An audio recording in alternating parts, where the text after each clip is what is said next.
Patuloy na nagbibigay serbisyo, pag-asa at saya. GMA Regional TV, kapuso ng bawat Pilipino.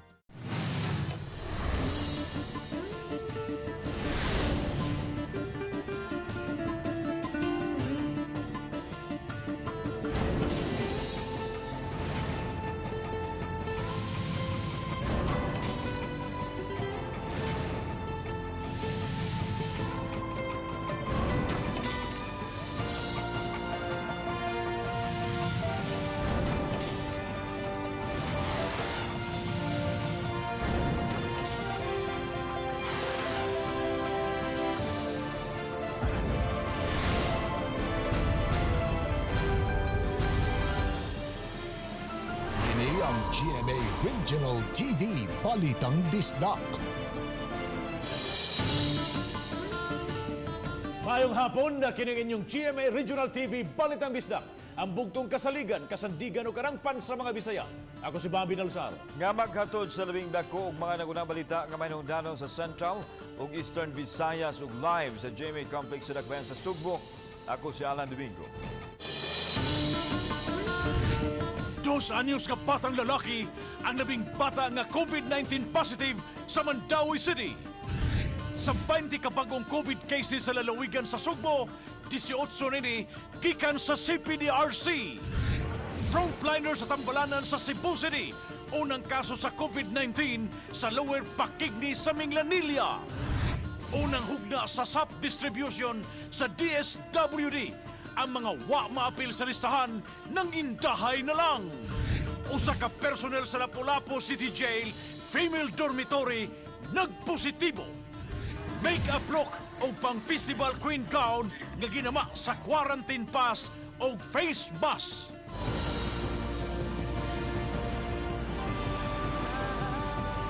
Kini ang GMA Regional TV, Balitang Bisdak.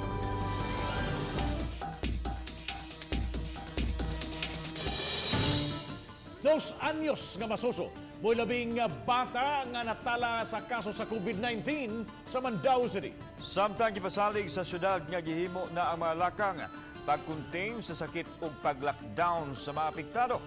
Si Rain Nico sa live report. Nico.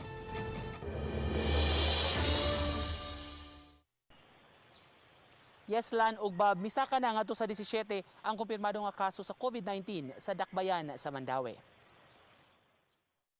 Sa COVID-19 map sa Mandawi City, makita ang concentration sa mga kaso sa sakit.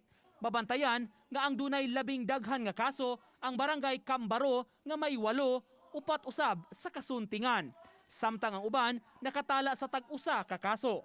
Kagahapon, 5 ka kaso ang napuno sa Mandawi, 3 gikan sa Kambaro ug laing usa sa ibabaw, laing usa sa upaw. Kani si patient 13, 14, 15 ug 16 related ni sila ni patient 10 dito sa Sitio Sili, Kambaro. Actually kani si 13, 14 ug 15 they're living I believe in the same house. Sa mga kaso sa syudad, labing bata nga natala ang 2 anyos nga lalaki. Apan giingong asymptomatic kini o walay sintomas. Kani si patient 16 exposed lang ni siya sa murag someone nga niadto sa Kambaro niya niadtog ibabaw. This is the youngest patient that we have, 2-year-old. However, they are asymptomatic as of the moment. Ang maong mga dapit gipaubos na sa lockdown o gidid-an na ang mga nanimuyo sa lugar nga makagawas-gawas.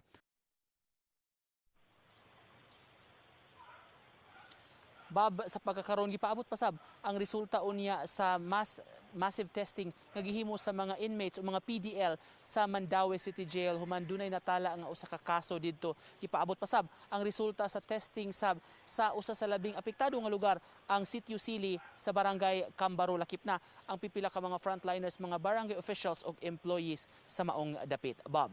Thank you so much, Nico Serino, sa imong live report. Dugang 20 ka mga positibo sa COVID-19 natala sa probinsya sa Sugbo.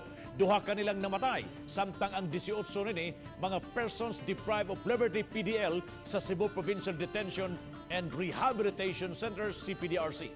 Ang report ni Fee Marie Dumabok.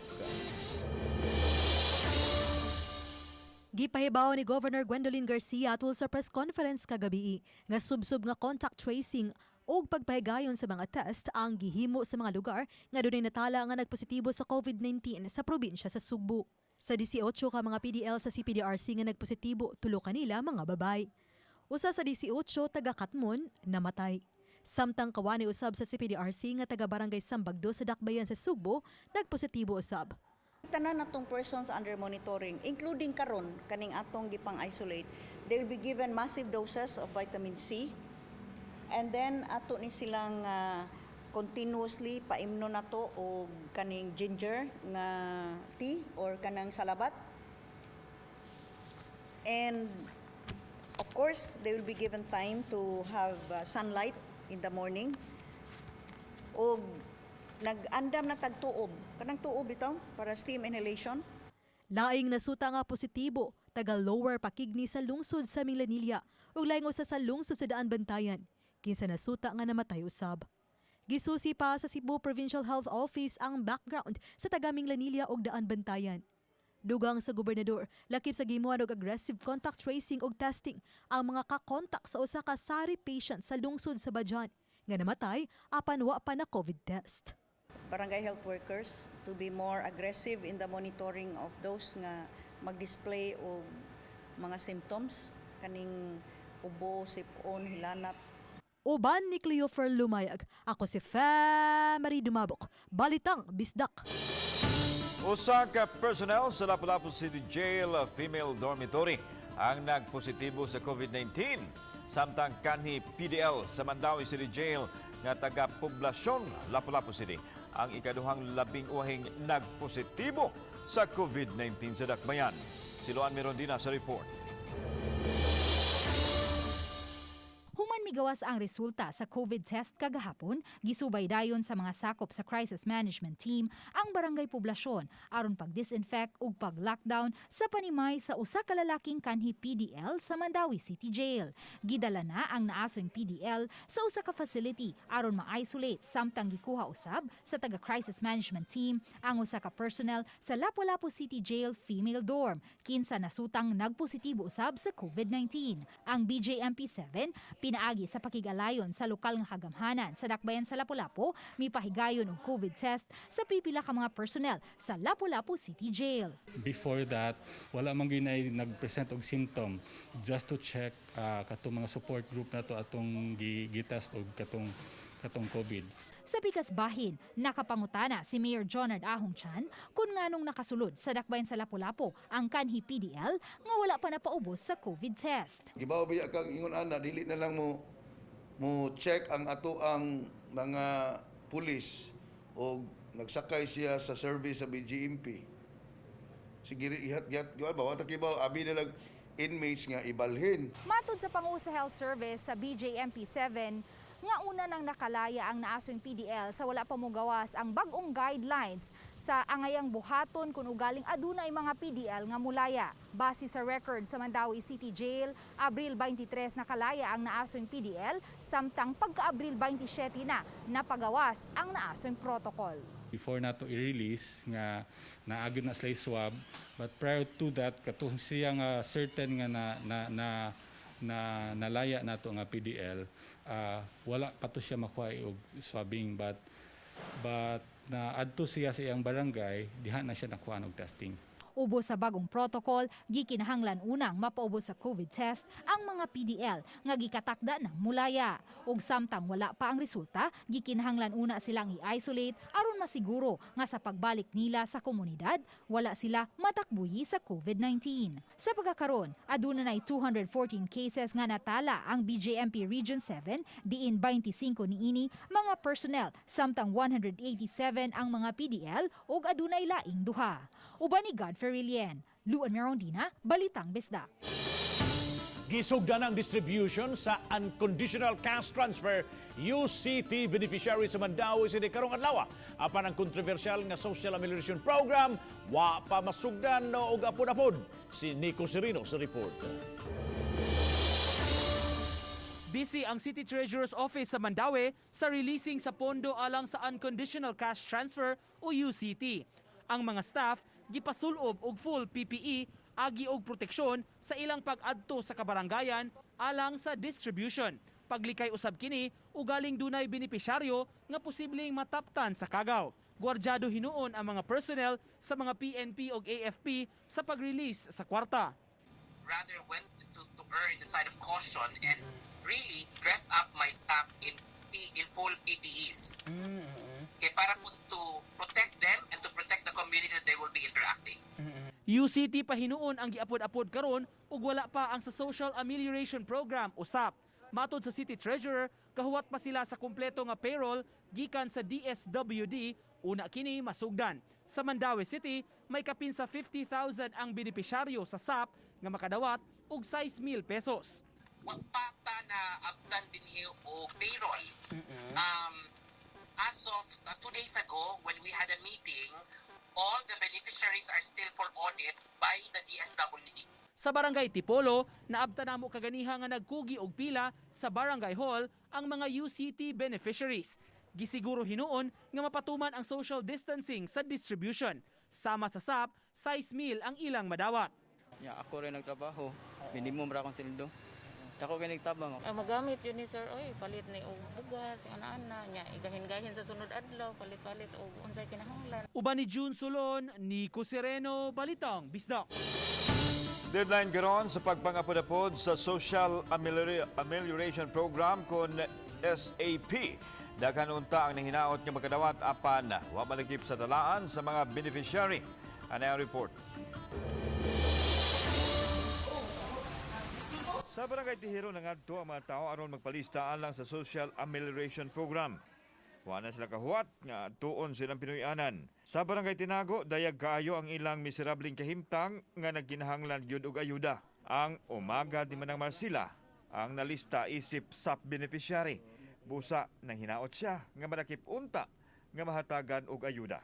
Ako magad nalista. So kano sa ako na mahatag? Asa may kay bawo anak kano sa financial ato. So naglaom mo mahatagan. Nag-ana gyud sir kaning ginahanglan sa tawo karong panahon ani na abot og drive jam. Muna ang sitwasyon karon diri sa Barangay Tinago sa Cebu City kung ato makita kining mga mulupyo mo ning nagpalista alang sa ilahang pag-claim nining ayuda gikan sa Social Amelioration Program sa kagamhanan. So siniguro na lang kuno ni wa na sila muhuwat nga ang taga-barangay ang moadto sa ilahang mga Pinoyanan sila na gyud ang ni palista karon diri. Karong adlaw unta ang tagal apan anaa pa sa 33% ang nahatagan sa SAP dinhi sa Central Visayas. 359,342 ang ilang nahatagan sa 1.3 million nga target diin moabot na sa 2.1 billion gikan sa gahin nga 6.3 billion pesos. Dako pa atong kulang no, pero nang hinaot ta nga today kay ang uban karon pa magyud pud ni sugod, pero naglaom ta nga daghan ang ilang gina-assign sa ilang mga LGUs sa pang-apod-apod ni ining ayuda adto sa mga katawhan. Samtang walo pa lang ka mga local government units ang nakakumpleto silang SAP distribution dinhi sa Central Visayas. Sama sa Pilar, Tudela ug Puro sa Sugbo, ug Pilar, Lubog ug Luway sa Bohol, ug Valle Hermoso, ug Manhuyo dito sa Negros Oriental. Kung do naman gani nga dili ka human karon adlawa kay wa man na ang atong deadline unta. So siguro ang mga LGUs pwede siguro sila musulat no sa mga secretary sa DSWD ug sa DILG. Adunay Memorandum of Agreement ang DSWD ug DILG sa pagtuman sa SAP distribution.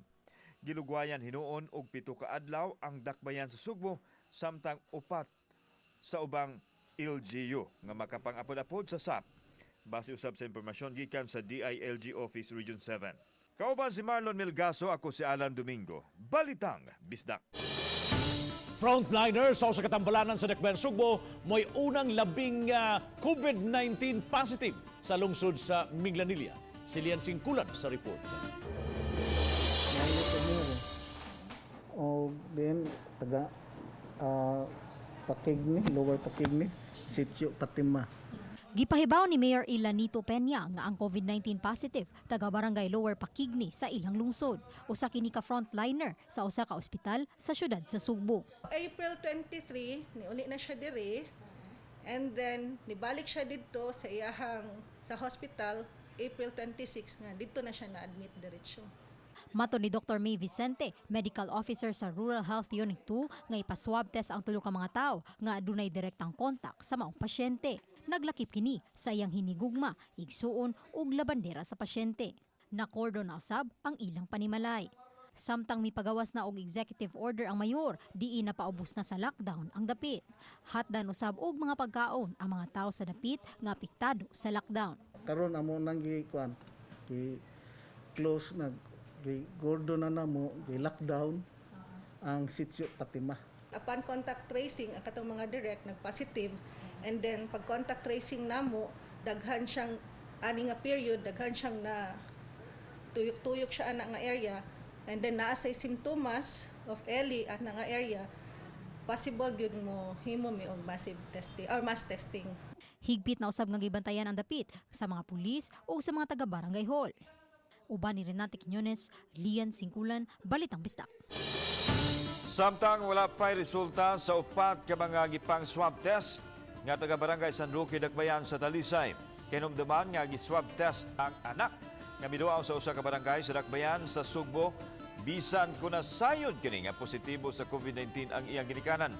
Gilakip pagkuha ang swab test sa bana og duha nila ka mga anak. Gipahibaw ni Dr. Lino Alansado nga posibleng sa Sabado anaa na ang resulta sa swab testing. Katong family nga gahapon nga among gi-follow up until now wala pa gyud no kay nadungan siya ato bitaw mga mass testing gikan sa Zapatera o sa Labangon. Either Saturday siguro the most mahatag siya.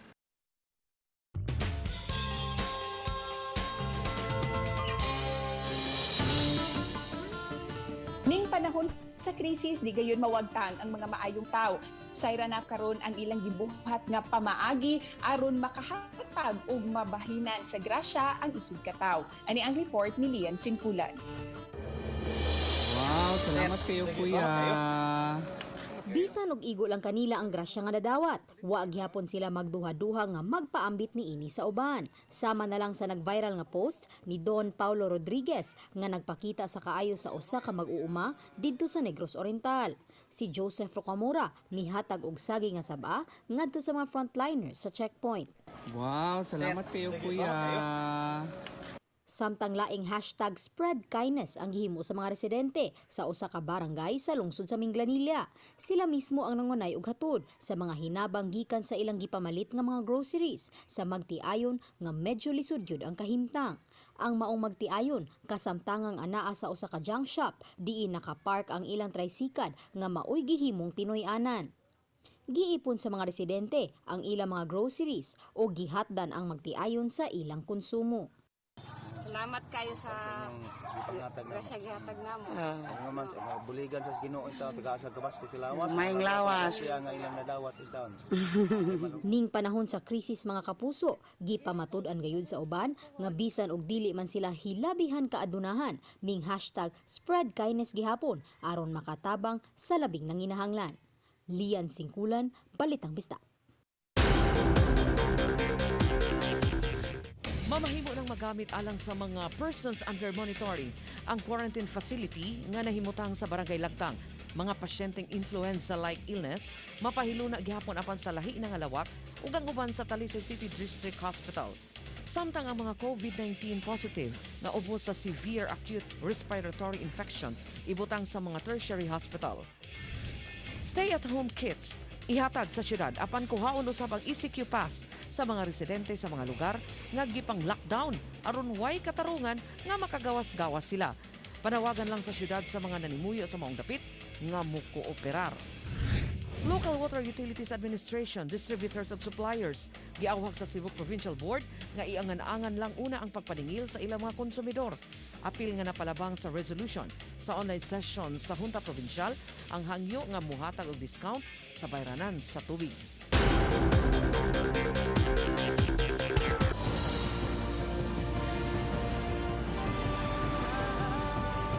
Kini ang GMA Regional TV Balitang Bisdak.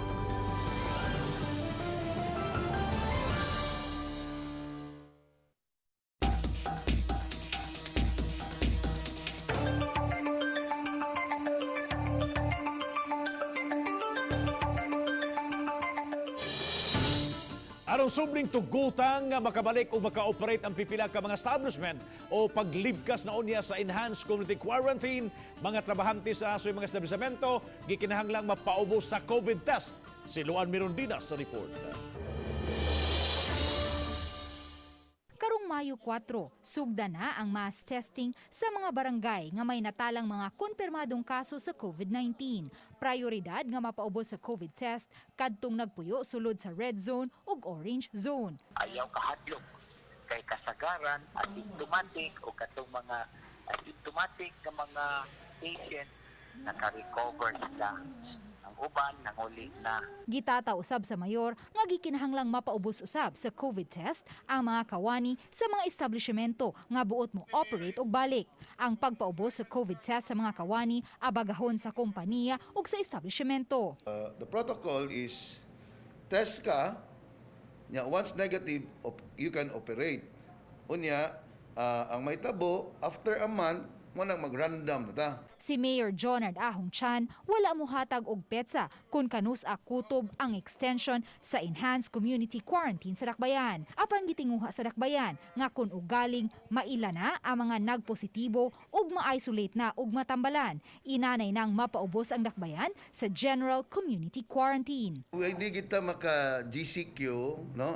Magkahinay na actually ang may tabo, no? Mag-positive sila, asymptomatic, i-isolate sila, and then mag-contact tracing ta, no, mamana itong buhaton. After mahurot na nato na tanan, that's the time that we will declare the GCQ. Uban ni Godfrey Rilien, Luan Mirondina, Balitang Bisdak. Hanayon sa Kapitolyo ang protokol nga subayon sa Bureau of Jail Management and Penology o sa Cebu Provincial Detention and Rehabilitation Center. Sa dili patuguta makagawas ang usa ka person deprived of liberty kun PDL sa detention center sa higayon nga matapos na ang iyang sentensya. Si Femery dumabok sa report. Nabalaka si Governor Gwendolyn Garcia nga mukatap ang COVID-19 sa kalungsuran ug sa Dakbayan kung basta-basta lang papaulion ng mga PDL sa higayon nga matapos ng ilang sentensya. Subay niini, nakigtigom si Garcia sa kadagkuan sa Bureau of Jail Management and Penology, mga huwes sa Regional Trial Courts sa Dakbayan sa Sugbo, Mandawi ug Lapu-Lapu. Sa tigom giangko ni Jail Chief Superintendent Efren Niminio, Direktor sa BGMP 7, nga matag simana adunay mga PDL nga makagawas sa bilangguan kinatapos naman ang ilang sentensya. Nay ruling ang Supreme Court nga kung doon na time served kuan na to, pagawas na. O ang katupod, ang mga na ay dapat na-dismiss na yun ang ilang charges against them. So, the problem that arises there is what happens to them. Nasabutan sa tigom ang pagpatuman og protokol alang sa mga inmate nga nakatapos na sa ilang sentensya. Usa niini ang pagpaubos sa 14-day quarantine sa usa ka PDL sa adlaw mismo sa iyang paggawa sa jail facility. 5 ka adlaw sud sa 14-day quarantine, ipaubos siya sa swab test. Facilities that will be identified by, insofar as the province is concerned, ang Cebu Provincial Government will provide ana. Ang Mandawi City will also provide. And then after that 14-day period, kadtong muuli sa atong mga lungsod, i-warn na nato, sultian na nato daan ang atong mayors para didto, if they decide nga they should again be subjected to a 14-day quarantine. Samtang gipaybaw sab ni Garcia nga swab testing na ang gamiton sa Provincial Health Office, inay nga targeted massive testing ug nakigalayon sila sa Department of Health. Uban ni Cleofer Lumayag, ako si Femery Dumabok, Balitang Bisdak. Sa lungsod sa Mililya, gisugda na ang pagapod-apod sa tagsakasakong bugas humay ngadto sa mga residente. Gipahibaw ni Minglanilla Mayor Elenito Peña nga matag pamilya sa lungsod makadawat og tagsakasakong bugas humay. Ug sa kasakong bugas mao'y pangonsumo sa mga residente sa tibuok buwan sa Mayo. Sa lungsod sa Mililya, adunay 19 ka mga barangays. Katulon ni namo. Primero tag 5 man to. 5 nga nakita namo nga urag ni kangi mga tao urag di kay kontentado di sila makuan ba sa 5 ka bugas mao to nag-meeting.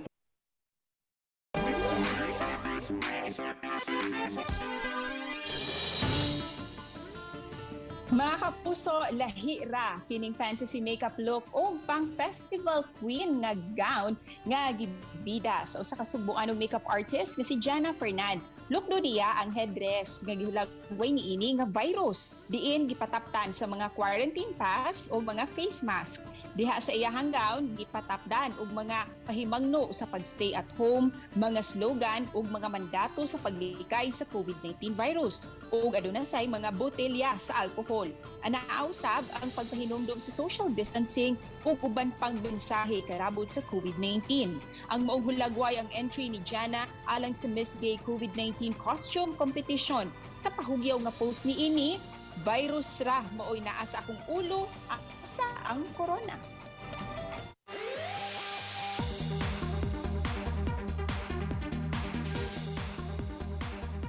Mga kapuso, at ang karong Domingo ang All Out Sundays kay All Out Performances ang giandam sa ato ang mga kapuso.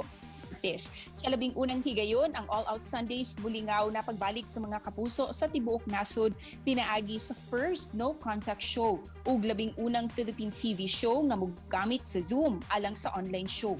Gawa sa pagpanutok si GMA Kapuso Foundation sa donasyon alang sa mga frontliners ug ubang nanginahanglan, masaksihan usab ang mga live games alang sa mga Facebook viewers ug may ipanghatag usab nga mga cash prizes. At tangi ang inyong paboritong mga Kapuso stars nga sila si Alden Richards, Gabby Garcia, Jack Roberto, Ruru Madrid, Betong Sumaya, Bubay, Philip Lazaro, Archie Alimanya, Pekto, Tetay ug si Kisses Delavine.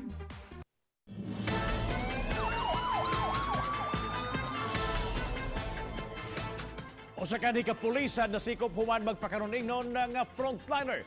Mi-check-in na kini sa usa ka sa mga hotel sa Lapu-Lapu City. Si Luan Mirondina sa report. Arestado ang usa ka Nick Arthur Rebecca nga taga Santa Filomena, Zamboanga del Norte. Ganihang buntag gikatahong mi-check-in sa usa ka hotel sa Barangay Mactan ang suspitsado ug nagpailang frontliner. Isa sa hotel nga rin sa Lapu-Lapu City nga dili na po i-mention nga hotel. Nag-request og assistance kay naay nagpailang pulis, nagpakita og ID nga suspicious kayo ang linihukan. Nasayran sa Lapu-Lapu City Police nga kanhi personnel sa Sikayab, Zamboanga del Norte Provincial Police Office ang suspitsado apan na-dismiss na sa serbisyo. Kasamtangan siyang nagbakasyon sa lungsod sa Compostela ug bag-uhay lang nakapiyansa human nasikop tungod sa tigbakay. Sa pagsusi sa mga pulis sa iya mga butang, nakuhaan siya og mobalor sa kapin 5,000 pesos sa gituhuang shabu. Accordingly sa iya is konsumo ra. He was mentioning something na nagukod niya. So, murag tanaw na mo mga ay kay sa drugs. Sa pagkakutlo ning balita, wala pa makuhai ug habig ang suspitsado. Uban ni Godfrey Rilien, Luan Mirondina, Balitang Bisdak. Presyo sa bugas mais misaka og 9 pesos matag kilo. Samtang piso usab ang pagsaka sa bugas humay. Lakip sa misaka ang presyo sa isda atol sa tabo sa talisay. Si Femari dumabok sa report. Tag 40 pesos ang kilo sa bugas mais nga tag 31 pesos lang unta kaniadto sa wa pay patuman ang enhanced community quarantine. Tag piso sa abang pagsaka sa matag kilo nga premium rice nga kaniadto tag 50 pesos lang. Sa naganihit nga supply gani dayon sa pagkakaroon sa among mga supplier dili na sila mohatod sa ngadto sa among bodega. Kami na mukuha didto sa ilang bodega. Samtang misa ka na ngadto sa 240 ang kaniadto nga tag 140, 160 pesos matag kilo nga isdang duhaw, tikab, tamarong ug anduhaw. Ay, kani siya, sa una, para man ni 160, 140, 150. Nasta kini, nga usaga kini anduhaw, mas 130, 140. Nagpabilin rahino ng presyo sa itlog, buwad ug uban pa. Tag 500 pesos usab ang presyo sa matag kilo nga lechon baboy. Adunay nagrenlaing prutas usab nga baligya.